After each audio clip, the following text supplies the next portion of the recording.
श्री राधा करावचित पल्लव वल्लरी के, श्री राधा पदांक विलसन मधुर स्थली के, श्री राधा यशो मुखर मत खगावली के, श्री राधा बिहार विपिने रमता मनो में।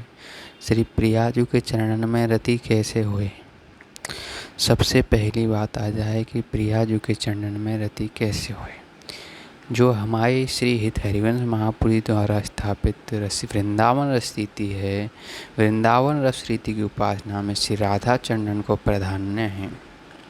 श्री हरिलाल जी व्यास जी ने श्री हरिवंश महापुरी जी की वंदना करते हुए कह दई कि श्री राधा ही जानकी इष्ट हैं, श्री राधा ही जिनकी संप्रदाय की एकमात्र प्रवर्तक हैं, आचार्य हैं, श्री राधा ही जिनका मंत्र भी श्री राधा ही हैं। श्री राधा चरण कमलों की प्रधानता रखने वाले उन श्री हितवंश महापुर जी की मैं वंदना करता हूँ। केवल हरिवंश महापुर जी की नहीं, श्री राधा चरणों की भी वंदना करता हूँ। तो उन्होंने लिख दिया, राधे विष्टम संप्रदायिक कर्ता आचार्यो राधा मंत्रदा सद्गुरुश्च, मंत्रो राधा यस्य सर्वात्मनेवं वंदे राधा पाद पदम प्रधानम। श्री नाभादास जी ने हूँ भक्तमाल में कह दीनी है। श्री हितवंश महापुर जी को परिचय देते हुए श्री नाभादास जी ने कह दीनी है, श्री राधा चरण प्रधान हृदय अति सुदृढ़ उपासी। श्री राधा चरण प्रधान हृदय अति सुदृढ़ उपासी, यानी कि हरिवंश महापुर जी के हृदय में श्री राधा चरण प्रधान की सुदृढ़ उपासना है। स्वयं श्री हितहरिवंश महापुर जी ने बिना काऊ संकोच के, बिना काऊ उद्घोष किए बिना कह दीनी, मेरे प्राणनाथ श्री श्यामा श्याम शपथ करो तृण छिए। मेरे प्राणनाथ श्री श्यामा श्याम हैं और मैं यही शपथ करके रहूँगा। हरिवंश महापुर जी ने राधा चरणन को प्रधानता बताए कि राधा चरणन के प्रति अपनी दृढ़ता और अनन्यता को परिचय देते हुए कह दियो, यदि मैं श्री राधा नाम को छोड़ के अन्य और नाम रटूं तो मेरी जिह्वा कट जाए। कह दीने हरिवंश महापुर जी, रसना कटो जुअन रटो, निरखी अन फुटो नैन, श्रवण फुटो जू अन सुनो, बिन राधा जस बैन। अर्थात मेरी रसना और काऊ को नाम ले, राधा नाम को छोड़ के वो रसना मेरी कट जाए, और जो नेत्र श्री प्रियालाल के रूप के अलावा काऊ और रूप को दर्शन करें वे नेत्र फूट जाएं, और जो श्रवण हैं, जो कान हैं, वो श्री राधा नाम के अलावा और कुछ सुने वो कान भी फूट जाएं। और मैं जो है वचनों के अलावा शिव अतिरिक्त श्री राधा नाम को श्रवण करूं, मेरे कान जो है श्री राधा ही नाम सुने, मेरी जिह्वा राधा ही नाम रटे, मेरो जो हृदय है वो राधा रति से भरे रहे। केवल राधा, श्री राधा श्री राधा श्री राधा श्री राधा। तो श्री वृंदावन धाम को वर्णन करते हुए हरिवंश महापुर जी ने बता दिया, श्री राधा चरण की एक स्थिति जब अमुक स्थिति पर पहुंच जाए, जब श्री राधा चरण रति एक अमुक स्थिति पर पहुंच जाए, एक ऊंचे लेवल पर पहुंच जाए, क्या कह दें ऊंचे लेवल पर, वृंदावन के रूप में पंडित है जाए। श्री हितवंश महापुर जी की उपासना मूल श्री राधा के चरण की रति है। श्री राधा सुधानिधि में श्री हितवंश महापुर जी ने साफ कह दिया है, श्री वृंदावन जो पाप भाजनों का भी, महापापियों को भी प्रेमामृत सिंधु के सार रस रूप का दान देता है, उस वृंदावन की महिमा अत्यंत दुर्गम है। ऐसे श्री वृंदावन धाम में केवल श्री राधा जी के चरणों का दास्य हृदय में धारण करना ही उचित है। यहाँ वृंदावन में रह के, प्रिया प्रियतम की भूमि में रह के, और वृंदावन तो है ही प्रिया प्रियतम को, जिनको श्री वृंदा विपिन है कृपाहत्य नहीं की हो, तो वृंदा विपिन तो है प्रिया जी को। लालजू को भी ना है वृंदावन, लालजू तो चले गए यहाँ से, देखो अपनी लीला करके लालजू तो यहाँ से जो है ब्रज की लीला को हो दर्शन करें जब आप, तो ब्रज की लीला में ठाकुर जी केवल 12 वर्ष तक यहाँ रहे वृंदावन। वहाँ के बाद मथुरा गए, मथुरा के बाद अन्य द्वारिका बसाई, फिर जो है अन्य अन्य स्थानों पे जहाँ कुरुक्षेत्र को युद्ध भयो, जब महाभारत को युद्ध भयो, वहाँ में सब देखो तुमने। लेकिन लालजू तो चले गए, प्रियाजू को यहीं छोड़ गए, और प्रियाजू की बंसी को यहीं छोड़ गए। तो ये जो वृंदावन धाम है श्री प्रियाजू को है, और यहाँ रह के श्री प्रियाजू के चरणन को ध्यान रखनो, अपने हृदय में श्री प्रिया प्रियतम को ही प्रेम रखनो, प्रिया रति ही रखनो, यही उचित है, यही यहाँ की संपत्ति है। प्रिया लाल जो है वृंदावन की निधि हैं। और साफ साफ समझाए दूँ तो सीधी बात है कि केवल श्री राधा और श्री हरिवंश महापुर जी, श्री लालजू, श्री सहचरीजन, श्री वृंदावन धाम, वृंदावन की लताएं, इन सब सो ही केवल नातो जुड़ो रहे। अन्य काहू सो ना काहू सो बोलवो, ना काहू सो कछू, न तो काहू सो बोलनो है, न काहू सो चालनो है। हमें तो वृंदावन धाम मिल गयो, ये धाम मिल गयो, बड़ो ही आनंद को यहाँ रसिकन को संग करो। रसिकन संग फिरो दिन राती, साधु संगत करे अनुदिन राती। यहाँ तो केवल एक ही है, साधु संगत और रसिकों का संग। उन रसिकों के संग से जो है प्रिया प्रीतम की चर्चा का श्रवण, और प्रिया प्रीतम की चर्चा के श्रवण के पश्चात जो है उस प्रिया प्रीतम की लीला को मनन चिंतन, यही हमारी जो है जीवन बन जाए यहाँ वृंदावन धाम में रह के। जो साधक हैं उन्हों के लिए यही उचित है, और जो वृंदावन वास करना चाह रहे हैं या वृंदावन वास कर रहे हैं उन्हों के लिए यही उचित है कि वो श्री प्रियाजू को ध्यान धरते हुए, प्रियारति करते हुए, श्री हरिवंश नाम लेते हुए। देखो प्रियाजू के चरणन में रति तो तब ही होगी जब हरिवंश महापुर जी की कृपा कर देंगे। सो कृपा अति सुगम नहीं, ताको को न पाए, चरण शरण हरिवंश की सहज ही बनो बनाए। तो हरिवंश महापुर जी जब कृपा कर देंगे तो प्रियाजू की कृपा हो जाएगी, प्रियाजू की कृपा लालजू की कृपा हो जाएगी। तो यहाँ वृंदावन में रह के केवल श्री राधा चरण प्रधान बह के रहो। हरिवंश महापुर जी ने यही समझायो है, अनेक रसिकन ने यही समझाया है। हरिवंश महापुर जी स्वयं आचार्य के रूप में आए, वंशी जी स्वयं आचार्य के रूप में आए कि यही समझा के गई, यही सिद्धांत हमें दियो कि मेरे प्राणनाथ श्री श्यामा है ना।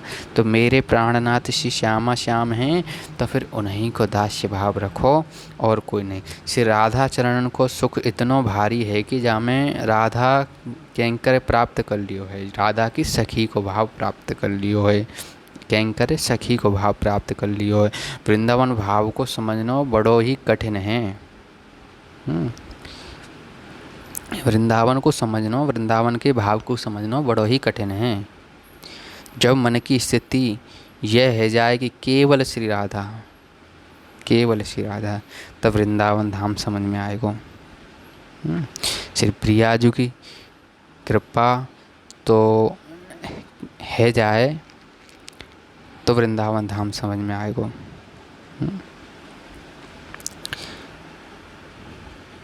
एक समय की लीला लाल प्रिया प्रीतम की लीला है। एक समय ऐसो भयो कि प्रिया लाल की विवाह की मंगल सहचरी ने रचो, और चित्रा जी की कुंज में जब प्रिया लाल पधारे, चित्रा सखी की कुंज में ब्याहुले को सब, तो चित्रा सखी की कुंज में जब प्रिया लाल पधारे तो उन्होंने भोग आरोग्य, तब बाके पश्चात पंगत भई। पंगत में ललिता जी तो प्रधान है ही, सब सखियन ने मतो बनाया कि आज ललिता जी की थाली में तिनका जो है पाएंगे। ललिता जी भी सखीन की प्रधान सखी हैं, तो सब सखियन ने एक मत है कि मत बनायो कि आज ललिता जी सखी की पंगत में जो है पत्तल में से किनका पाएंगे। अब जो सखी किनका लेती जाए वे बेसुध होती जाए। जो सखी ललिता जी की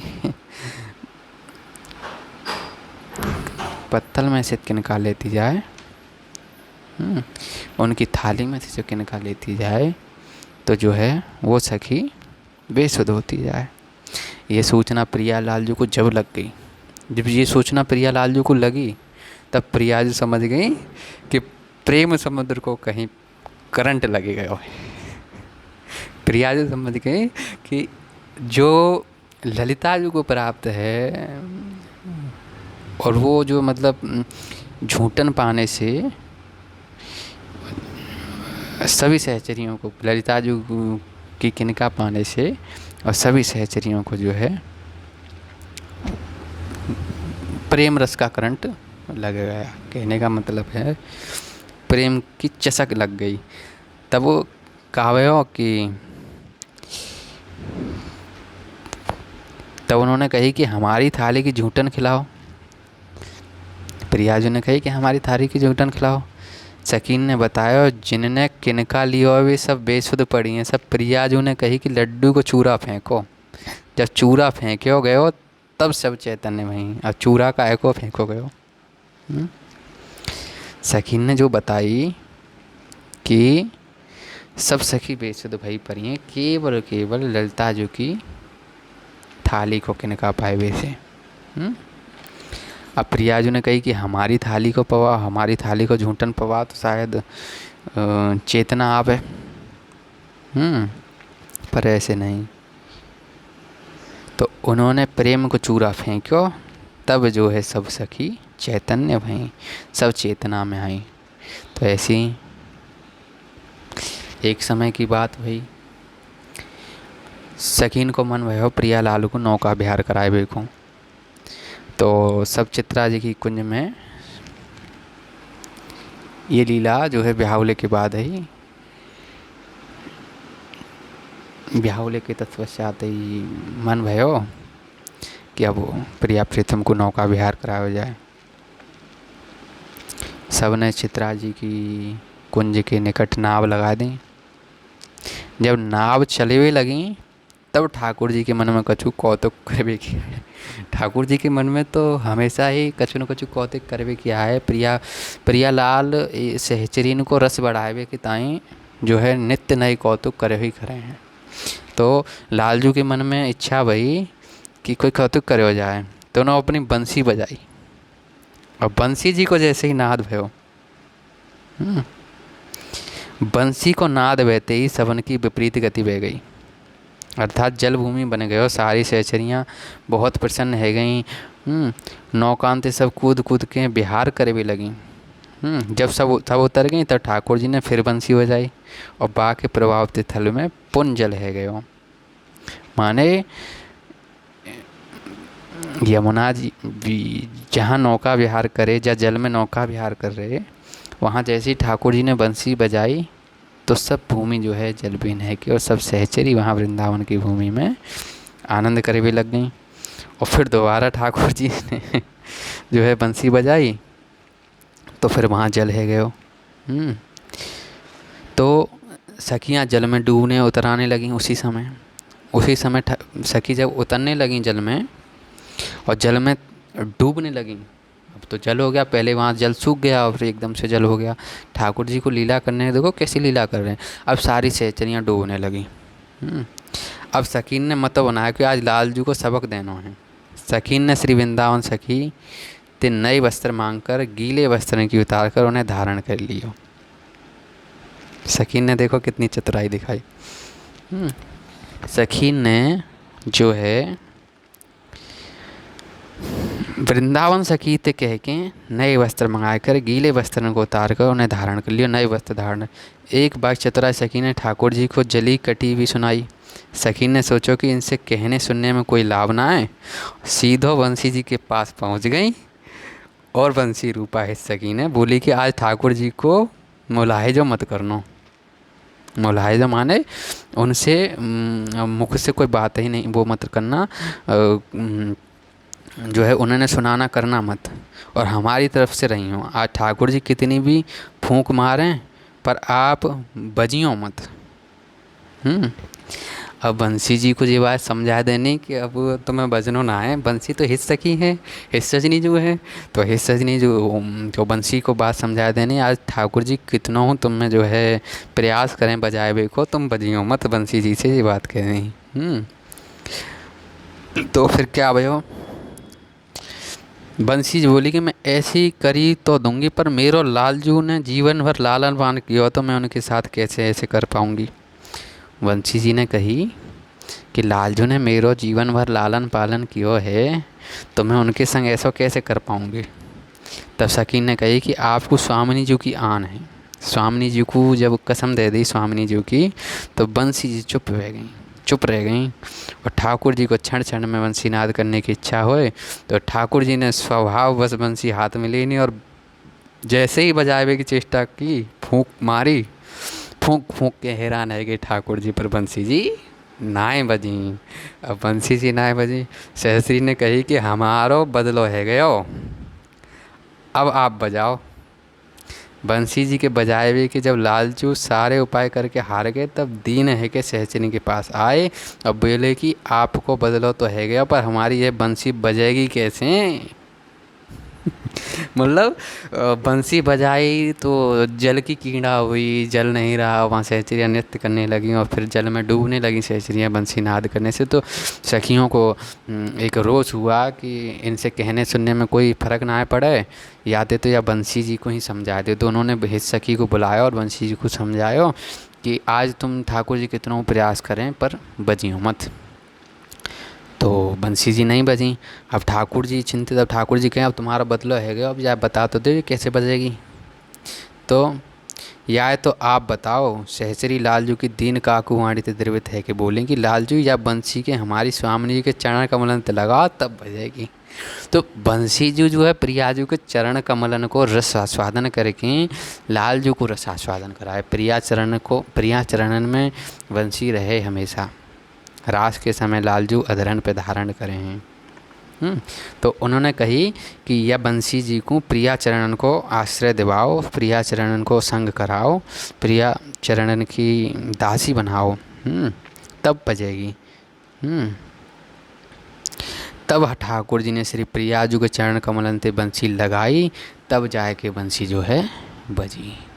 तो भैया यहाँ वृंदावन की लीला यही लीला है, वो बड़े ही आनंद की लीला है। प्रिया प्रीतम सहचरी जन बड़े ही आनंद से यह लीला में निमग्न रहे हैं और जो है नित्य नित्य नव नव आनंद जो है प्रकट करते रहे। मैं जो है प्रिया प्रीतम की लीला ब्रज की ही लीला है, और ब्रज निकुंज लीलाओं में जो है ब्रज भाषा की प्रधानता है।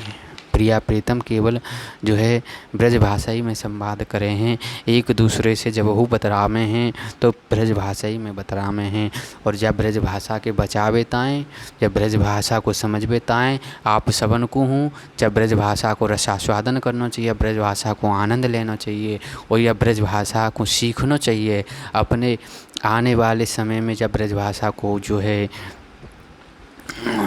बहुत प्रचलन ही ख़त्म है गयो है, तो यह ब्रज भाषा की बनावे के रहें, या ब्रज भाषा की शोभा के लिए या ब्रज भाषा को बनाए रखो। आप सबन से यही निवेदन है कि आप सब या ब्रज भाषा को सहयोग करो और जो है ब्रज भाषा सीखो, ब्रज भाषा बोलो और प्रिया प्रीतम के रस में डोलो। ब्रज भाषा बोलो और प्रिया प्रीतम के रस में डोलो। जय जय श्री हित हरि वंश, जय जय श्री राधे।